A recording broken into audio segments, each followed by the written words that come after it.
कि बाबर को लाया कौन? बाबर को इब्राहिम लोदी को हराने के लिए राणा सांगा लाया था। तो मुसलमान तो बाबर की औलाद हैं और तुम गद्दार राणा सांगा की औलाद हो। ये हिंदुस्तान में तय हो जाना चाहिए। महाराणा सांगा जिसने देश के लिए संघर्ष किया और देश के लिए 80 गांव खाए, उस पर कोई क्या उंगली उठा सकता है?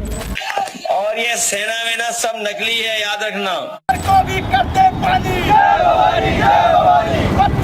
कड़ कड़ कड़ कड़ कड़ कड़ बीतेगी, आज नहीं तो कल उसे माफी मांगनी पड़ेगी। नहीं मांगेगा तो हमारे समाज के सभी लोग एकजुट रहेंगे, आज नहीं तो कल से उसकी औकात दिखाएंगे। अरे तुम लोग जब इतिहास को पूरी तरह से पढ़ा नहीं है, तुम लोग कुछ जानते नहीं हो, तो टिप्पणी मत किया करो। नमस्कार, मैं हूं आपके साथ नैना। आप देख रहे रिपोर्टर भारत। हमारे चैनल को ज्यादा से ज्यादा लाइक, शेयर, सब्सक्राइब करें और हाँ, बेल आइकन को दबाना बिल्कुल ना भूलें।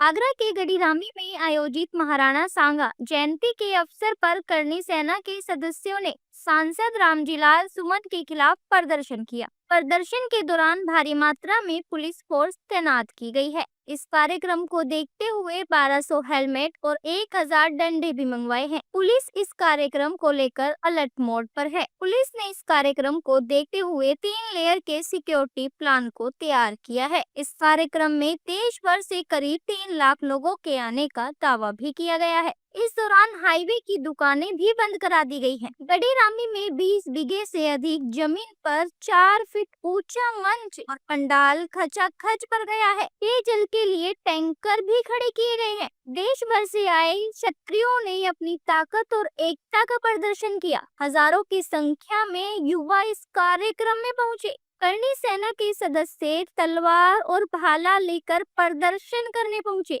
सम्मेलन के दौरान सपा सांसद रामजीलाल सुमन द्वारा राणा सांगा पर की गई टिप्पणी से आक्रोशित लोगों ने मंच से सपा और रामजीलाल सुमन के खिलाफ गुस्सा जाहिर किया। किस तरह के शब्द बोले गए, हम आपको इस वीडियो में दिखाते हैं।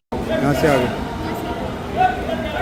सांसद रामजीलाल जी, उन्होंने सांसद में महाराणा सांगा के खिलाफ एक टिप्पणी की गई और इस टिप्पणी में इतना गलत वर्ड बोला गया है, उनको गद्दार बताया गया है। उसी को लेकर आज विरोध प्रदर्शन में सभी राजपूत यहाँ पर इकट्ठा हुए हैं गढ़ीरामी में और यहाँ पर चारों तरफ उत्तर प्रदेश की पुलिस यहाँ पर तैनात है और यहाँ पर काफी पुख्ता इंतजाम किए गए हैं। अगर मैं बात करूँ तो यहाँ पर पुलिसों के द्वारा 1000 डंडे यहाँ पर मंगवाए गए थे और 1200 हेलमेट भी यहाँ पर उपस्थित करवाए गए थे। और जैसा कि आप देख सकते हैं कि कितनी चारों तरफ यहाँ पर पुलिस प्रशासन के पुख्ते इंतजाम रहे हैं। और अगर मैं गढ़ीरामी की बात करूँ तो इस मैदान में चारों तरफ राजपूत ही राजपूत दिखाई दे रहे हैं। उसने बहुत गलत बोला है, हाँ, उसे हमारे सामने लाया जाए। यहाँ सभी हमारे भाई लोग आए हैं, राजपूत समाज के बड़े बूढ़े और हमारी बहनें भी, माता भी, सभी आई हैं यहाँ पे। और उसने बहुत गलत बोला है, हमारे सामने लाया जाए तो उसे और नाक लगड़ के हमारे आगे ये तलवार लाने का क्या कुछ मकसद रहा है? यही तलवार हमारे क्या समाज को मैसेज गया? समाज की एकजुटता तो है ही है, पर जो बाबर पुत्र लालजी सुमन है वो यहाँ बाहर तो निकल के कहीं आ नहीं रहा है। हम जब से युवा साथी बुजुर्ग हमारे समाज के सब एक साथ हैं, एकजुट है और जो एक ताकत है। और इन्हों की बाबर पुत्र जो पंचर पुत्र देखे कब तक बाहर नहीं निकलेगा। तो कहते हैं ना, एक फिल्मी डायलॉग है, कड़ कड़ कड़ कड़ कड़ कड़ बीतेगी, आज नहीं तो कल उसे माफी मांगनी पड़ेगी। नहीं मांगेगा तो हमारे समाज के सभी लोग एकजुट रहेंगे, आज नहीं तो कल से उसकी औकात दिखाएंगे। मैं भारतीय किसान भानु से जिला प्रभारी सीलू सिकरवार।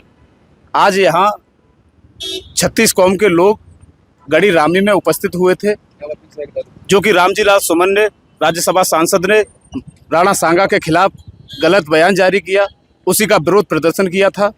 और यदि भविष्य में भी कोई इस ये आगे जो एकता का भाव दिया गया है, जो प्रदर्शन किया गया है और सभी समाज के लोगों ने आगे बढ़ चढ़ के इसमें हिस्सा लिया है, तो ये अब गेंद है वो विपक्ष के बाले में कि अपने नेता के दिए हुए व्यक्तित्व को वो वापस कराएगी कि नहीं, माफीनामा दिलवाएगी कि नहीं। समाज का जो एक कहा जाए कि शीर्ष पे बैठे हमारे जो महापुरुष थे, उसके खिलाफ जो बात की गई है उसको माफी मांगना समाज के बीच में आगे लेना पड़ेगा और आगे इस तरह की कोई घटना ना हो। ये पूरी सभी पार्टियों को सोचने का विषय है कि महापुरुषों की सम्मान के साथ में कभी भी कोई भी समझौता नहीं किया जाए। इस पार्टी के अखिलेश यादव को क्या मैसेज देना चाहते हैं? यादव जी को यही कहना चाहेंगे, आप पीडीएफ फॉर्मूले पर जाना चाहते हैं लेकिन सर्वधर्म समाज को साथ लेके चलेंगे तभी आपके कोई सपने साकार होंगे, नहीं तो क्षत्रिय बल हो चाहे ब्राह्मण बल हो चाहे कोई भी एकता हो, हम इस तरह के समाज को विश्वास नहीं करते जहाँ एक पक्ष को आप गाली देने का काम करें। यहाँ का आने का मकसद केवल ये रहा कि क्षत्रिय एकता को दिखाना। जो लोग कमज़ोर समझते हैं कि क्षत्रियों को और सब समाज को कमज़ोर समझते हैं और गलत टिप्पणियाँ करते हैं, तो मैं उनसे यही कहना चाहूँगी कि हिंदुत्व को इतना कमज़ोर मत समझें कि जिससे आपको नुकसान उठाना पड़ जाए। आगे की क्या रणनीति है?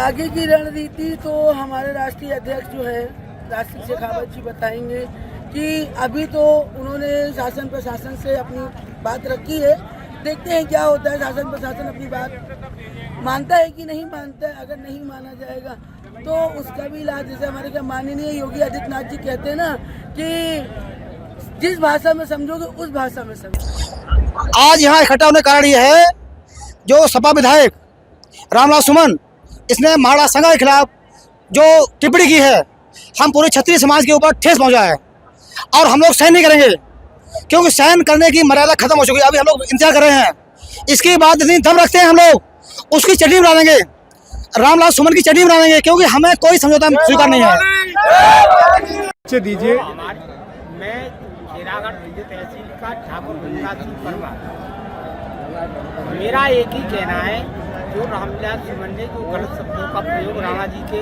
खिलाफ किया है वो राजपूताना ठाकुरों के खिलाफ किया है। अगर मेरे भी सामने अगर वो आ जाएं रामलाल सुमन, मैं उनका सर धड़ से अलग कर दूंगा। सरकार भरतपुर से आए हैं हम लोग और यहाँ पे आए हैं अपनी राजपूत एकता को दिखाने, दर्शाने। सबसे बड़ी समस्या ये है कि हमारे महापुरुषों के बारे में जो आजकल बहुत टिप्पणी चल रही है, बहुत बयानबाजी चल रही है। अरे तुम लोग जब इतिहास को पूरी तरह से पढ़ा नहीं है, तुम लोग कुछ जानते नहीं हो, तो टिप्पणी मत किया करो। तुम लोग 10 इतिहासकारों में से एक इतिहासकार की बात मान के कह रहे हो कि अरे राणा सांगा देशद्रोही थे। अरे भाई वो देशद्रोही कैसे थे? तूने बाकी के 9 इतिहासकारों की बात कैसे नहीं मानी? वो एक केवल बाबरनामा में लिखी गई है वो चीज़, ये देशद्रोही थे। आज के इस प्रोग्राम पे क्या मुनेंद्र जादौन, एडवोकेट, आगरा से। सर, ये आज जो एकता दिखी है, क्या कारण रहा, क्यों इकट्ठा होना पड़ा, क्यों तलवार म्यान से निकली?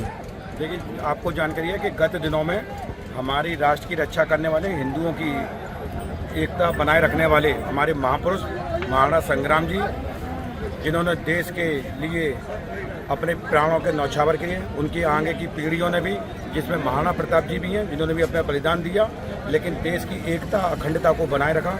ऐसे महापुरुषों पर किसी भी व्यक्ति के द्वारा जो अशोभनीय टिप्पणी की गई है, उस पर पूरे देश भर में नहीं, अंतर्राष्ट्रीय स्तर पर निंदा की है।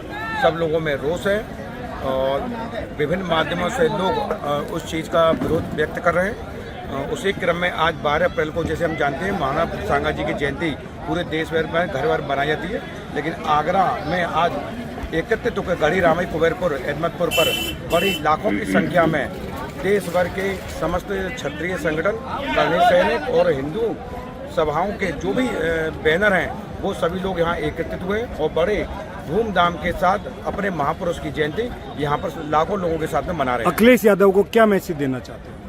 अखिलेश यादव बहुत गलत राजनीति कर रहे हैं। उनको ये समझना चाहिए कि महापुरुषों पर अगर वो टिप्पणी करेंगे तो उनकी पार्टी का नामो निशान लेने वाला कोई व्यक्ति शेष नहीं बचेगा।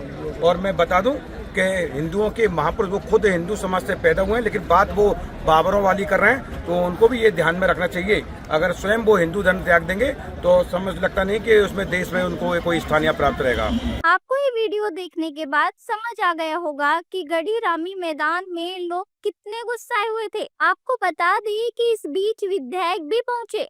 इस प्रदर्शन को लेकर विधायक ने क्या कहा, हम आपको सुनाते हैं। सर, आज जो एकता दिखाई गई है, इस पे क्या कहना है? हमारे युवाओं के हम लोग बहुत आभारी हैं, सभी संगठन के, क्षत्रिय सभा का, कर्णी सेना का, उपेंद्र राणा जी का, शेखावत जी का, काली, सभी युवाओं ने जो अभूतपूर्व एकता दिखाई है, उन सबका बहुत बहुत आभार। सभी का स्वागत है, अभिनंदन। अब आगे का क्या रणनीति होगी और क्या इस पे उनकी मांगे हैं, कोशिश करेंगे हम लोग प्रशासन से मिलकर उनकी जो मांगे हैं उन्हें तुरंत पूरा कराएं। अखिलेश यादव इस पे क्यों नहीं आगे आके बात कर रहा है और इस पे अपनी बात का नाम ले रहे हो? समाजवादी पार्टी है, समाजवादी पार्टी खत्म हो रही है, इनकी अगर बुद्धि होती तो कोई महाराणा सांगा जिसने देश के लिए संघर्ष किया हो, देश के लिए 80 गांव खाए, उस पर कोई क्या उंगली उठा सकता है? जिनमें बुद्धि लोग होंगे रामविलास सुमन जैसे, वही उन पर उंगली उठा सकते हैं। ठीक है सर, थैंक यू। अपना परिचय देते हुए आज की इस आंदोलन में आपका कितना सहयोग रहा? भरपूर सहयोग रहा। मैं भारतीय किसान भानु से जिला प्रभारी सीलू सिकरवार। आज यहाँ 36 कौम के लोग गढ़ी रामनी में उपस्थित हुए थे, जो कि रामजीलाल सुमन ने, राज्यसभा सांसद ने राणा सांगा के खिलाफ गलत बयान जारी किया, उसी का विरोध प्रदर्शन किया था। और यदि भविष्य में भी कोई इस प्रकार की टिप्पणी आगे भी करता है तो इससे ज्यादा और बढ़ चढ़कर विरोध प्रदर्शन करेंगे। आगे आकर अखिलेश यादव के बारे में क्या कहते हैं? अखिलेश यादव जी के बारे में तो यही कहना है कि सब हंसी इसलिए आ गए कि अब वो जोकर के रूप में आ गए हैं। जोकर के रूप में इसलिए आ गए कि उनको इतिहास के बारे में ABCD नहीं मालूम, तो मुख्यमंत्री कैसे बना देंगे? अब मुख्यमंत्री किसी समझदार व्यक्ति को बनाएंगे। तो 27 में नमस्ते अखिलेश जी, बहुत दिन राज कर लिया, आपके पिताजी ने कर लिया, आपने एक बार कर लिया। समाजवादी पार्टी का राज यहीं तक था। आज के बाद 36 बिरादरियां आपसे नमस्ते करती हैं।